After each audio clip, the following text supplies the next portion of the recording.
தமிழக வாழ்வுரிமை கட்சித் தலைவர் வேல்முருகன் வந்து விஜய் அவர்களுடைய அந்த உதவித்தொகையை வந்து கடுமையாக விமர்சனம் செஞ்சிருக்கிறாரு. பெண் பிள்ளைகளை வந்து தவறா கூட்டிட்டு போயிட்டு இந்த மாதிரி வந்து முத்தம் கொடுக்கறது, கட்டி பிடிக்கிறது, இந்த மாதிரிலாம் செயல்படுத்துறாங்க பெற்றோர்கள் அப்படின்னு சொல்லி அந்த கடுமையான விமர்சனத்தை எப்படி பாருங்க?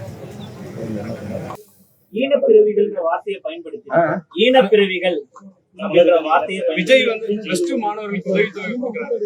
அதை வந்து வேல்முருகன் வந்து கடுமையா விமர்சனம் பண்ணியிருக்காரு. விஜய் வந்து நன்கொடை கொடுக்கிறாரு, அதுல வந்து அவங்க ஹக் பண்றாங்க பாசத்துல அண்ணன்ற முறையில.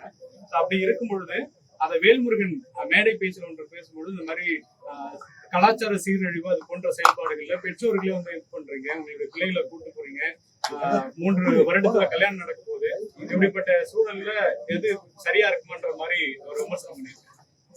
தெரியல, அவர் எந்த கான்டெக்ட்ல சொல்லியிருக்கிறாரு எனக்கு தெரியல. விஜய் அவர்கள் படிக்கிற பிள்ளைகளை ஊக்கப்படுத்தக்கூடிய வகையில் உதவித்தொகையை வழங்குகிறார், அது வரவேற்புக்குரியது.